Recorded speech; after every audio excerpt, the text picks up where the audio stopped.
നമ്മളിന്ന് module 5-ൻ്റെ 2 face locking protocol ആണ് നോക്കാൻ പോകുന്നത്. 2 ഫേസ് ലോക്കിംഗ് പ്രോട്ടോക്കോൾ എന്ന് പറഞ്ഞാൽ അതൊരു കൺകറൻസി കൺട്രോൾ ടെക്നിക്കാണ്. കൺകറൻസി കൺട്രോൾ ടെക്നിക് എന്ന് വെച്ചാൽ എന്താണ്?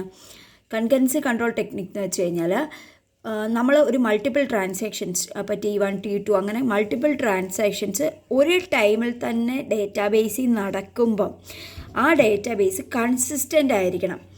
എന്നുവെച്ചാൽ ഒരെണ്ണം, അതായത് ഔട്ട്കം ഒരെണ്ണം എക്സിക്യൂട്ട് ചെയ്തതിന് ശേഷം മാത്രമേ മറ്റേത് എക്സിക്യൂട്ട് ചെയ്യാൻ പറ്റുള്ളൂ.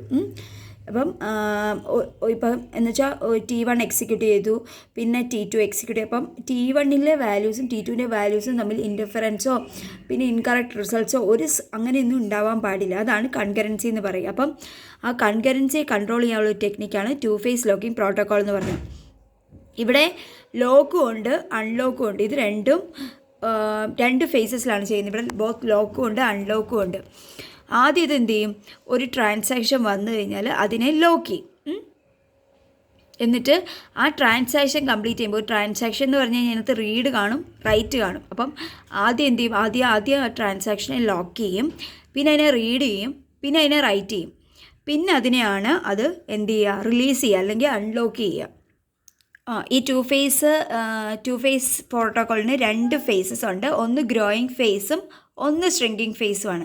ഗ്രോയിങ് ഫേസ് എന്ന് പറഞ്ഞാൽ ഗ്രോയിങ് ഫേസിലാണ് നമുക്ക് ലോക്സ് കിട്ടുന്നത്, പക്ഷേ നമ്മൾ അൺലോക്ക് ആക്കത്തില്ല അല്ലെങ്കിൽ റിലീസ് ആക്കത്തില്ല. പകരം നമ്മൾ ഷ്രിങ്കിങ് ഫേസിൽ ആണ് ലോക്സിനെ റിലീസ് ചെയ്യുന്നത്, അൺലോക്ക് ചെയ്യുന്നത്. പക്ഷേ ഈ ഷ്രിങ്കിങ് ഫേസിൽ നമ്മൾ പുതിയ ലോക്സ് ഒന്നും എടുക്കത്തില്ല, ജസ്റ്റ് അൺലോക്കിംഗ് മാത്രമേ നടക്കുള്ളൂ. ഓക്കെ, ഈ 2 ഗ്രോയിങ് ഫേസിനും ഷ്രിങ്കിങ് ഫേസിനും ഇടയ്ക്ക് നമുക്കൊരു ലോക്ക് പോയിൻ്റ് ഉണ്ട്, ഒരു പോയിൻ്റ് ഉണ്ട്.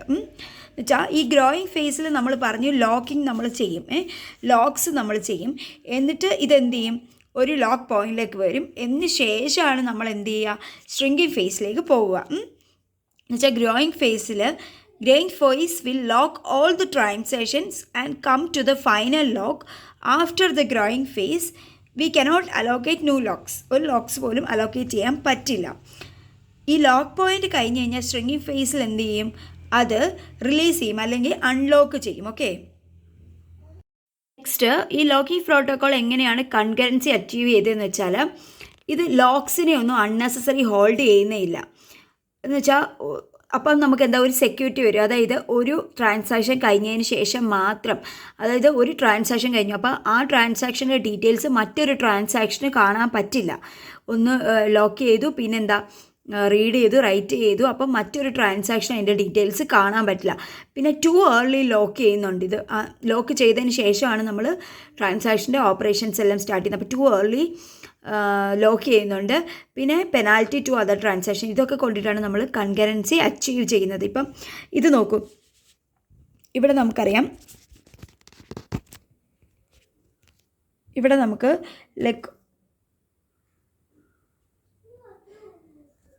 ഇതിപ്പം ടൈം. ഓക്കെ, അപ്പോൾ നമ്മൾ ആദ്യം ഒരു ട്രാൻസാക്ഷൻ ഇത് സ്റ്റാർട്ട് ചെയ്തു, ട്രാൻസാക്ഷൻ സ്റ്റാർട്ട് ചെയ്തു. അപ്പോൾ ഇത് ഗ്രോയിങ് ഫേസ് ആണ്. ട്രാൻസാക്ഷൻ സ്റ്റാർട്ട് ചെയ്തു 1 2 3 4, പിന്നെ 1 2 3 4, പിന്നെ നമുക്ക് വരുന്നത് ഷ്രിങ്കിങ് ഫേസ് ആണ്. 1 നമ്മൾ അൺലോക്ക് ചെയ്ത് റിലീസ് ചെയ്ത്, അപ്പം 1 2 ഓക്കെ. അപ്പോൾ ഇതെന്താ? ഇവിടെ നമുക്ക് ആക്റ്റീവ് ലോക്കായിരിക്കും, ഇവിടെ നമുക്ക് ആക്റ്റീവ് ലോക്കായിരിക്കും, ഇവിടെ നമുക്ക് ലോക്ക് പോയിൻ്റ് ആയിരിക്കും, ഞാൻ പറഞ്ഞു. അത് കഴിഞ്ഞ് എന്താ? അൺലോക്കിംഗ് ആണ്, റിലീസ്. ലോക്ക് പോയിൻ്റ് കഴിഞ്ഞ് കഴിഞ്ഞാൽ നമുക്ക് എന്ത് സംഭവിക്കും? അൺലോക്കിംഗ് ആണ് നടക്കുക.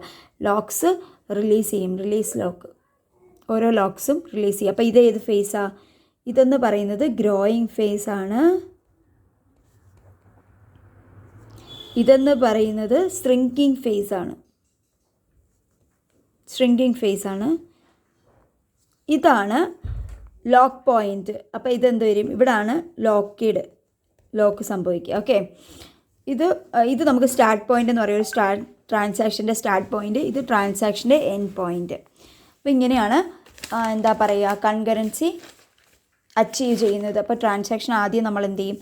ഇപ്പം ഫോർ എക്സാമ്പിൾ നമ്മൾ പറയുക, ഒരു T1 ട്രാൻസാക്ഷനും ഒരു T2 ട്രാൻസാക്ഷനും. ആദ്യം നമ്മൾ എന്ത് ചെയ്യുമെന്നാണ് പറഞ്ഞത്? ആദ്യം നമ്മൾ ലോക്ക് ചെയ്യും. ആദ്യം നമ്മൾ ലോക്ക് ചെയ്യും. പിന്നെ നമ്മൾ എന്ത് ചെയ്യും? നമ്മൾ എന്തൊക്കെ ട്രാൻസാക്ഷൻ റീഡ് ചെയ്യും. ആ ട്രാൻസാക്ഷൻ റീഡ് ചെയ്യും. പിന്നെ നമ്മൾ ആ ട്രാൻസാക്ഷന് എന്ത് ഓപ്പറേഷനാണ് പെർഫോം ചെയ്യേണ്ടത് റീഡ് ചെയ്ത് കഴിഞ്ഞ് ഇപ്പം A+100 നമ്മൾ ആ ഓപ്പറേഷൻ പെർഫോം ചെയ്തു. ഇനി എന്താ ചെയ്യുക? റൈറ്റ് ചെയ്തു. ആ ട്രാൻസാക്ഷനെ റൈറ്റ് ചെയ്തു.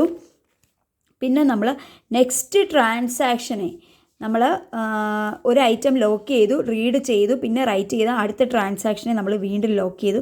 അത് കഴിഞ്ഞതിന് ശേഷം ഫുൾ ട്രാൻസാക്ഷനെ ലോക്ക് ചെയ്തതിന് ശേഷമാണ് നമ്മൾ എന്ത് ചെയ്യുക? അൺലോക്കിങ് ചെയ്യുക. അപ്പം ആദ്യത്തേത് അൺലോക്ക് ചെയ്തു. ഇത് അൺലോക്കാണ്. അൺലോക്ക് ചെയ്യുമ്പോൾ പ്രത്യേകം ശ്രദ്ധിക്കുക. എല്ലാ ട്രാൻസാക്ഷനും കംപ്ലീറ്റ് ചെയ്തതിന് ശേഷം മാത്രമാണ് നമ്മൾ എന്ത് ചെയ്യുക? അൺലോക്ക് ചെയ്യുക. After completing all transaction. all transaction all locks after completing all locks only we can unlock ചെയ്യാൻ പറ്റുള്ളൂ. ഓക്കെ, ഇനി നമ്മൾ എന്ത് ചെയ്യുക? ഇതിപ്പം നമ്മൾ അൺലോക്ക് ചെയ്തു. ഇപ്പം എ നമ്മൾ ലോക്ക് ചെയ്തു, അൺലോക്ക് ചെയ്തു. ബി എ നമ്മൾ ലോക്ക് ചെയ്തു. ഇനി ബി എ നമ്മൾ റീഡ് ചെയ്യണം. ബി എ നമ്മൾ റൈറ്റ് ചെയ്യണം. ബി എ ഇനി നമ്മൾ എന്ത് ചെയ്യണം? അൺലോക്ക് ചെയ്യണം. അപ്പോൾ നമ്മൾ എന്തൊക്കെ ചെയ്തു നോക്കിക്കേ. ആദ്യം നമ്മൾ ലോക്ക് ചെയ്തു. ഈ ലോക്കിൻ്റെ അൺലോക്ക് എവിടെയാണ്? ലോക്കിൻ്റെ അൺലോക്ക് ചെയ്തു, അൺലോക്ക് ചെയ്തു. ബി എ ലോക്ക് ചെയ്തു, ബി എ അൺലോക്ക് ചെയ്തു. ഇവിടെ എന്തൊക്കെ ഓപ്പറേഷൻസ് ചെയ്തു? ലോക്ക് ചെയ്തു, എയുടെ ലോക്ക് ചെയ്തു, റൈറ്റ് ചെയ്തു, റീഡ് ചെയ്തു. എ ലോക്ക് ചെയ്തു, റൈറ്റ് ചെയ്തു, റീഡ് ചെയ്തു. ബി എ ലോക്ക് ചെയ്തു, റൈറ്റ് ചെയ്തു, ലോക്ക് ചെയ്തു, റൈറ്റ് ചെയ്തു, റീഡ് ചെയ്തു. നമ്മൾ ബി എ എടുക്കുവാണെങ്കിൽ സെയിം. ലൈക്ക് നമ്മൾ ആദ്യം എന്ത് ചെയ്തു?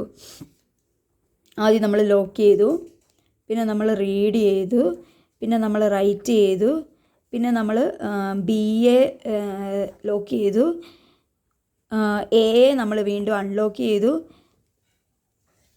ബി എ റീഡ് ചെയ്തു, ബി എ റൈറ്റ് ചെയ്തു, പിന്നെ ബി എ അൺലോക്ക് ചെയ്തു. അപ്പോൾ നമ്മൾ നോക്കുവാണെങ്കിൽ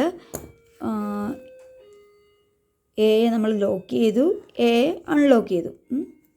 ബി എ നമ്മൾ ലോക്ക് ചെയ്തു, ബി എ അൺലോക്ക് ചെയ്തു. എ നമ്മൾ ലോക്ക് ചെയ്തു, റീഡ് ചെയ്തു, റൈറ്റ് ചെയ്തു. ബി എ നമ്മൾ ലോക്ക് ചെയ്തു, റീഡ് ചെയ്തു, റൈറ്റ് ചെയ്തു. അപ്പോൾ ഓക്കെ ആണല്ലോ. അപ്പം നമ്മൾ എപ്പോഴും ഓർക്കുക, ഇവിടെ എന്താ കണ്ടീഷൻ എന്ന് പറഞ്ഞാൽ all lock operations presides all unlock operation എന്ന് വെച്ചാൽ എന്താ? ഓൾ ലോക്ക് ഓപ്പറേഷൻ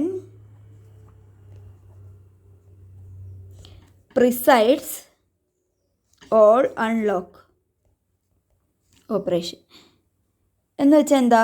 എല്ലാ അൺലോക്ക് ഓപ്പറേഷന് മുമ്പും ആയിരിക്കും ലോക്ക് ഓപ്പറേഷൻ. ശരിയല്ലേ? ഇവിടെ അൺലോക്ക് എവിടെ വരുന്നത്? ഇവിടാണ് വരുന്നത്. അതിന് മുമ്പാണ് എന്ത് വരിക? ലോക്ക് ഓപ്പറേഷൻ വരിക. എല്ലാ അൺലോക്ക് ഓപ്പറേഷന് മുമ്പായിരിക്കും ലോക്ക് ഓപ്പറേഷൻ വരിക. ഇനിയും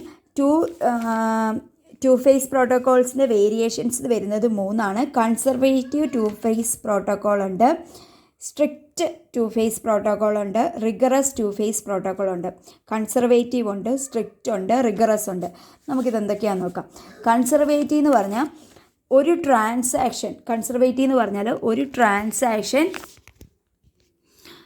ട്രാൻസാക്ഷൻ്റെ ബിഗിനിങ്ങിന് മുമ്പ് തന്നെ ഏതൊക്കെ ലോക്സ് വേണമെന്ന് പറയണം. All locks it needs before it begins the execution. A transaction request ചെയ്യണം ഏതൊക്കെ ലോക്സ് വേണമെന്നുള്ളത് ബിഗിനിങ്ങിൽ തന്നെ റിക്വസ്റ്റ് ചെയ്യണം. ഇതിൻ്റെ അഡ്വാൻറ്റേജാണ് ഇത് ഡെഡ് ലോക്ക് ഫ്രീ ആയിരിക്കും. ഇതിൻ്റെ ഡിസഡ്വാൻറ്റേജ് എന്ന് പറഞ്ഞാൽ കൺകറൻസി, റെഡ്യൂസ്ഡ് കൺകറൻസിയും ലോങ്ങർ വെയിറ്റിംഗ് ടൈമുമാണ് ഡിസഡ്വാൻറ്റേജ്. അതും കൂടെ എഴുതി വെച്ചോളൂ. ഡിസഡ്വാൻറ്റേജ് എന്ന് പറഞ്ഞാൽ റെഡ്യൂസ്ഡ് കൺകറൻസി,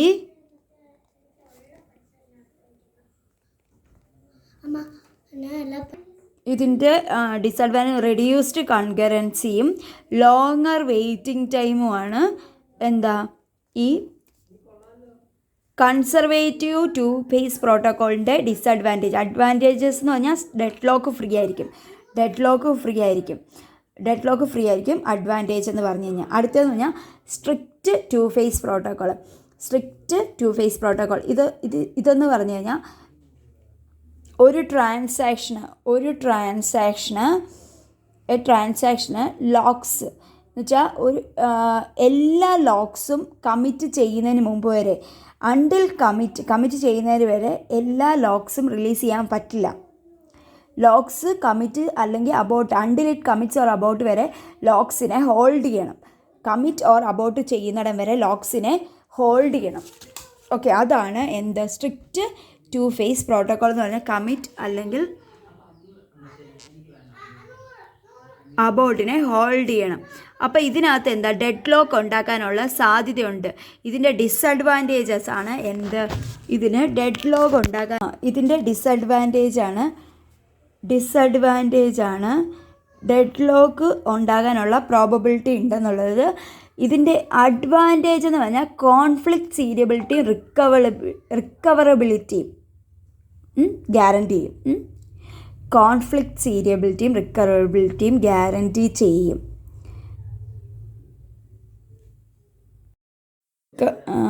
ഇനി റിഗറസ് ടു ഫേസ് പ്രോട്ടോക്കോളാണ്. റിഗറസ് എന്ന് പറഞ്ഞാൽ അണ്ടിൽ കമ്മിറ്റ് വരെ ഷെയർഡ് അല്ലെങ്കിൽ എക്സ്ക്ലൂസീവ് ആയിട്ടുള്ള ലോക്സ് ഒന്നും റിലീസ് ചെയ്യാൻ പറ്റില്ല. ഇതിനകത്തും സെയിം ഡെഡ് ലോക്ക് ഉണ്ടാക്കാനുള്ള സാധ്യതകളുണ്ട്. അപ്പം സ്ട്രിക്റ്റ് ടു ഫേസ് പ്രോട്ടോക്കോളാണ് എന്താ ഡെഡ് ലോക്ക് ഫ്രീ അല്ല. സ്ട്രിക്റ്റ് ടു ഫേസ് പ്രോട്ടോക്കോളിൽ ഡെഡ് ലോക്ക് ഉണ്ടാകാനുള്ള പ്രോബബിലിറ്റി ഉണ്ട്. കാരണം എന്താണ്, ഒരു ട്രാൻസാക്ഷന് ലോക്കിനെ ഹോൾഡ് ചെയ്യാനും വെയിറ്റ് ചെയ്യാനും മറ്റൊരു ട്രാൻസാക്ഷന് വേണ്ടിയിട്ട് ഹോൾഡ് ചെയ്യാനും ലോക്ക് ചെയ്യാനും പറ്റും. അതുകൊണ്ടാണ് അത് ഡെഡ് ലോക്ക് ഫ്രീ അല്ലെന്ന് പറയുന്നത്. ഒരു transaction can hold locks and wait for other locks held by other transaction.